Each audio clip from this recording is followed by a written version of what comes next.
Saudaraku, seorang pria mengalami luka serius di bagian wajah akibat kecelakaan lalu lintas atau laka lantas di Bener Meriah. Kejadian laka lantas itu terjadi antara Honda Beat kontra mobil sedan Accord di Kampung Balai Atu, tepatnya Simpang Ketipis, Kecamatan Bukit Bener Meriah, pada Sabtu 10 Juni 2023 sekitar pukul 17 waktu Indonesia Barat. Honda Beat dengan nomor polisi BL6555ZAB dikendarai oleh Zailani Sidik yang merupakan seorang petani yang berusia 36 tahun, tercatat sebagai warga Kampung Atu Gajah, Raja Guru, Kecamatan Bubesan, Kabupaten Aceh Tengah.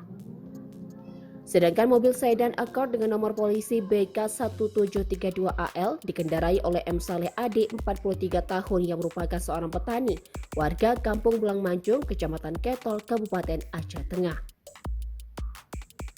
Kronologi kejadian bermula unit Honda Beat yang dikendarai oleh Zailani melaju dari arah Simpang 3. Namun sesampainya di Kampung Balai Atu, tepatnya di Simpang Ketipis, Kecamatan Bukit, datang mobil sedan dikendarai oleh M. Saleh dari arah Pati Raya dan Simpang Ketipis dan hendak berbelok ke kanan jalan di persimpangan Ketipis.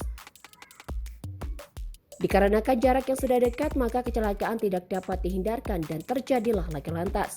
Sementara pengendara mobil sedan tidak mengalami luka, hanya saja mobil yang dikendarainya mengalami kerusakan di bagian pintu depan. Dari Bener Meriah, Bustami, Tribun Gayo.